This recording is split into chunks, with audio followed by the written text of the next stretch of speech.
राज्याची उपराजधानी असलेल्या नागपूरला इतिहासात पहिल्यांदाच मुख्यमंत्रीपद मिळालंय। त्यामुळे आधीच इच्छा उंचावलेल्या नागपूरकरांच्या आता नवीन वर्षात सरकारकडून अधिक अपेक्षा आहेत।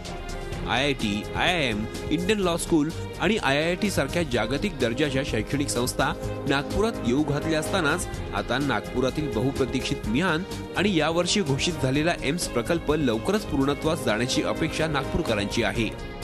मुख्यमंत्री इथले आहेत म्हणून मग असं वाटतंय की मिहान वगैरे प्रोजेक्ट इतक्या दिवसापासून लांब होतो, म्हणजे डिले होतोय, तर तो पूर्ण व्हायला पाहिजे। आणि स्कूल कॉलेजेस वगैरे सगळीकडे नवीन नवीन AIMs आणि IIT हब वगैरे हे सगळं सुरळीत सुरू व्हायला पाहिजे। नागपुरातील अंतर्गत रस्ते सुधारावेत, नागपूर मुंबई एक्सप्रेसवेचं काम सुरू व्हावं, तसंच मेट्रो प्रकल्पाच्या कामाला गती मिळण्याची अपेक्षाही नागपूरच्या रहिवाशांना आहे।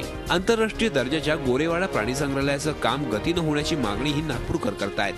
एकीकडे या सर्व बाबी असताना नागपुरातील स्वच्छतेच्या आणि कायदा सुव्यवस्थेच्या प्रश्नाकडे डोळेझाक करता येणार नाही असं देखील नागपूरकर म्हणतायत। नागपूरला काय पहिल्यांदा तर लॉ अँड ऑर्डर पाहायला पाहिजे, त्याच्यानंतर रस्ते चांगले व्हायला पाहिजे आणि स्वच्छता व्हायला पाहिजे। बाकी एज्युकेशनच्या बाबतीत इन्स्टिट्यूट वगैरे भरपूर आहेत। येत्या काळाचा विचार करता विविध अभ्यासक्रम सुरू करण्याची वाट नागपूरकर बघतायत। मावळते 2015 जे देऊ शकलं नाही ते सर्व आणि त्यापेक्षाही जास्त गोष्टी उगवत्या 2016 मध्ये मिळाव्यात अशी अपेक्षा संत्रानगरीतल्या रहिवाशांची आहे। आता त्यांच्या या अपेक्षा किती पूर्ण होतात ते येणारा काळच ठरवेल। Akhilesh Halve, Zee media, Nagpur.